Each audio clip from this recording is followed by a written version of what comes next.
gunung. Ini kalau nggak salah ini adalah Banjarnegara lantai 7. Nah, dalam sebuah dalil disebutkan kun aliman au muta'aliman au mustami'an au muhibban wala takun khamisan. Jadilah orang alim, kun aliman.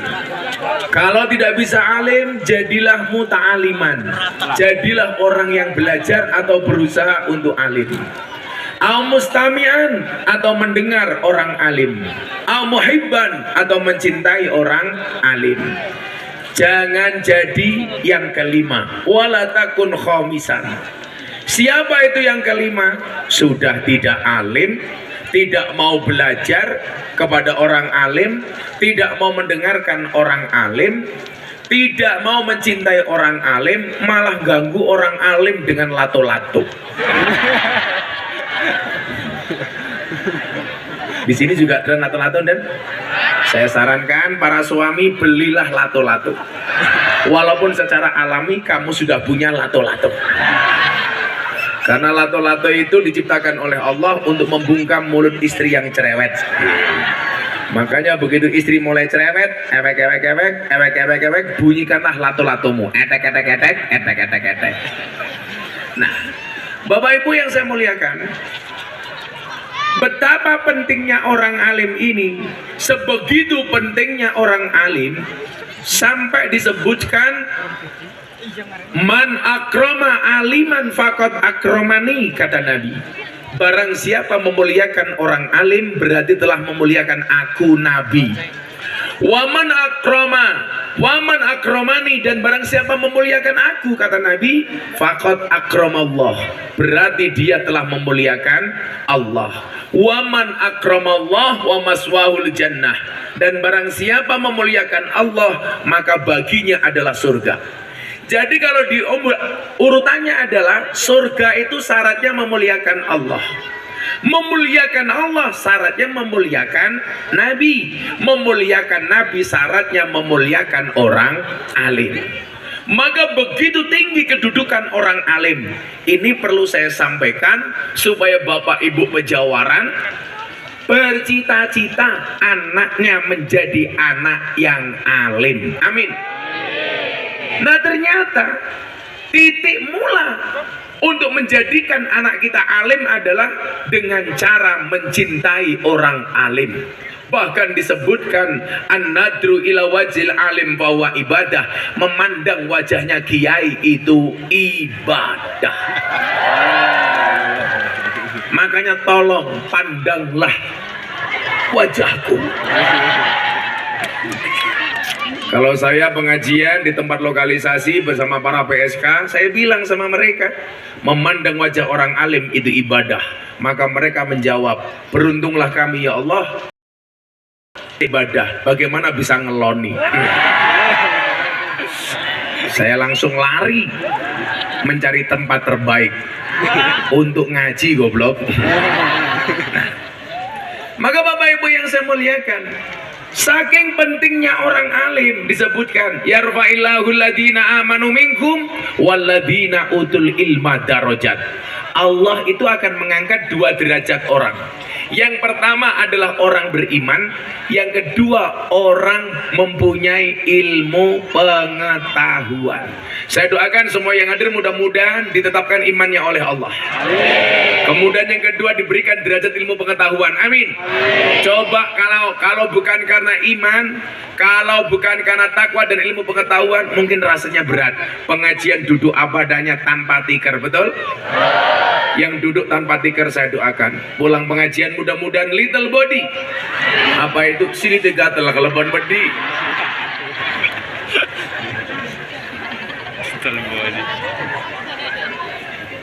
Nah, sehingga kemudian apa? Iman harus dipertahankan. Itulah yang kemudian menjadi pertanyaan sahabat saya Deddy Corbuzier. Ketika pulang Jumatan dia bertanya kepada saya, Gus izin saya mau tanya. Kamu mau tanya apa? Bagaimana cara saya bisa mempertahankan iman dan Islam? Pertanyaan itu dia sampaikan seminggu setelah masuk Islam. Saya jawab sama Dedi, botak dengerin. Orang mohon maaf, saya bilang, Allah itu tidak hanya memberikan hidayah iman dan hidayah Islam tanpa diuji. Maka kemudian ada musuh kita yang namanya setan, yang disebutkan dalam Al-Quran, innahu lakum adu. Sesungguhnya setan itu adalah musuh kamu yang paling nyata. Nah, Allah tidak hanya memberikan iman, tapi juga musuh, yaitu setan. Bapak Ibu, setan itu tidak mencuri rumahmu, setan itu tidak mencuri sertifikatmu, setan itu tidak mencuri uangmu, tetapi setan senantiasa mengintai dan berusaha mencuri iman darimu. Kenapa? Karena setan tahu harta yang paling berharga bagi seorang muslim adalah iman. Maka Bapak Ibu, kenapa kita harus dekat dengan orang alim? Karena orang-orang alim itulah yang menuntun kita untuk kenal dengan Allah, yang menuntun kita kenal dengan Rasulullah. Makanya kalau orang tidak mau ngaji kepada guru, saya langsung ngaji saja nyontoh Allah, Anda salah. Kenapa salah? Allah itu tidak makan, sementara kita makan. Oh, kamu salah. Allah itu tidak pernah tidur, sementara kita tidur. Allah maha mendengar, yang pendengarannya tidak butuh telinga. Allah maha melihat, yang penglihatannya tidak butuh mata. Maka kita tidak bisa langsung belajar dari Allah. Dengan siapa kita belajar? Dengan Rasulullah. Tapi langsung dengan Rasulullah kita juga tidak mampu. Kenapa? Karena mata kita tidak pernah menatap Rasulullah. Bahkan banyak di antara kita sampai usia lanjut ngaku umatnya Kanjeng Nabi, tidak pernah mimpi ketemu dengan Kanjeng Nabi. Padahal kalau mimpi ketemu Kanjeng Nabi, wallah itu adalah Nabi. Tapi kalau jenengan mimpi ketemu dengan kepala desa, bisa jadi itu gerandong. Kepala desanya saya ngendi ya? Oh iya.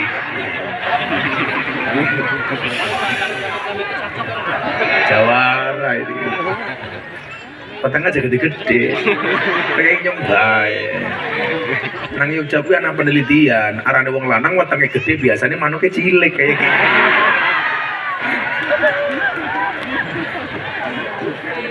Arane wong gede, wetenge gede manuknya cilik, Gus Miftah wetenge cilik berarti manuknya alah.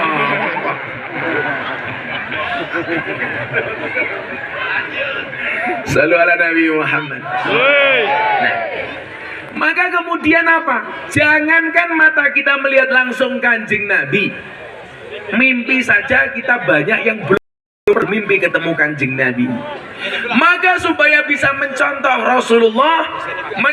Rasulullah atas perintah-perintah Allah, kita dibutuhkan belajar dengan ahli warisnya para Nabi. Siapa? Al-ulama alladzina hum warasatul anbiya. Maka kalau kita tidak bisa dekat dengan Nabi, minimal dekat dengan ahli warisnya. Panitia sok tahu saya puasa, sok tahu loh saya puasa untuk Pak Lurah saja. Pak Lurah lumayan ngisi Pak Lurah sama Pak Polisi, Pak Kapolsek ya. Masya Allah, kotaknya gede temen. Itu Kapolsek, Pak Wakapolres.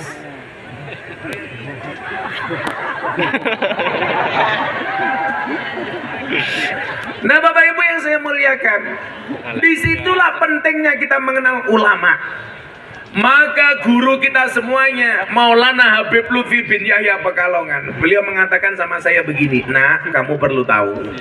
Apa bah? Beliau bilang, Nabi Muhammad itu ibarat lampunya, kiai itu ibarat saklarnya. Artinya apa? Anda tidak akan pernah mendapatkan terangnya lampu kalau tidak pernah memegang saklarnya. Artinya apa? Tidak dekat dengan ahli warisnya. Siapa ahli warisnya? Al-ulama alladzina hum warasatul anbiya. Maka saya selalu bilang, Ibu, Bapak, kiai itu tugasnya tidak untuk dicontoh, tapi ngajak umat untuk mencontoh Kanjeng Nabi. Karena contoh yang paling komplit hanya Kanjeng Nabi. Maka kemudian apa? Ulama didesain oleh Allah dengan memiliki kelebihan masing-masing. Ada ulama mempunyai kelebihan A, B, C, dan D, dan seterusnya. Kenapa? Karena falikuli syai'in maziyah. Semua orang itu punya kelebihan masing-masing. Maka yang perlu kita lakukan ulama tanpa harus membanding-bandingkan ulama. Kenapa? Setiap ulama punya kelebihan masing-masing. Kenapa ulama punya kelebihan masing-masing? Karena ulama itu warasatul anbiya, bukan warasatun nabi. Artinya apa? Pewarisnya para nabi. Berulang kali saya bilang, nabi itu jumlahnya berapa, Bu? Berapa jumlah nabi? Salah. Nabi itu jumlahnya 124.000 nabi. Yang kemarin saya pengajian di Bandungan, lokalisasi Semarang.